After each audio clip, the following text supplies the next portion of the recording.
नगर MIDC परिसरात एका 44 वर्षीय इसमाचा दगडाने ठेचून निर्घृणपणे खून केल्याची घटना शुक्रवारी 23 फेब्रुवारीला सकाळी उघडकीस आली।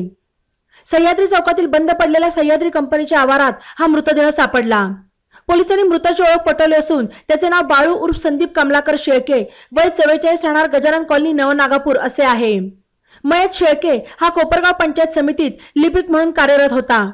मात्र काही दिवसांपूर्वी त्याला सेवेतून बडतर्फ करण्यात आले होते असे पोलिसांनी सांगितले। एमआयडीसी परिसरात सह्याद्री चौकात बंद पडलेल्या कंपनीच्या आवारात एक मृतदेह सकाळी आढळला। ही माहिती मिळताच एमआयडीसी पोलीस ठाण्याचे सहाय्यक पोलीस निरीक्षक माणिक चौधरी हे फौजफाटा घेऊन घटनास्थळी दाखल झाले।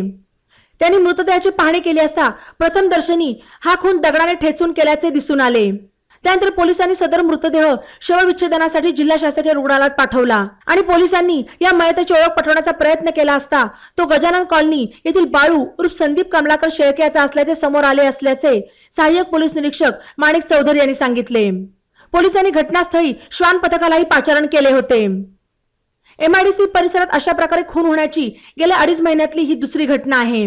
यापूर्वी 6 डिसेंबर 2023 रोजी रात्री एमआयडीसी परिसरात असलेल्या प्लॉट नंबर F71 च्या पाठीमागील मोकळ्या जागेत ओम प्रकाश राम बच्चन महतो, वय 35, राहणार शिवालय कॉलनी, दत्त मंदिरासमोर एमआयडीसी, मूळ राहणार बिहार या कामगाराचा खून झाला होता। दारू पिताना झालेल्या वादातून हा खून झाल्याचे काही दिवसांनी पोलीस तपासात समोर आले। आता पुन्हा एक खून झाला असून तो कोणी केला आणि कोणत्या कारणासाठी केला याचा शोध पोलिसांनी सुरू केला आहे। ई नवा मराठा यूट्यूब चॅनलला सबस्क्राईब करा आणि बेल आयकॉनवर प्रेस करा।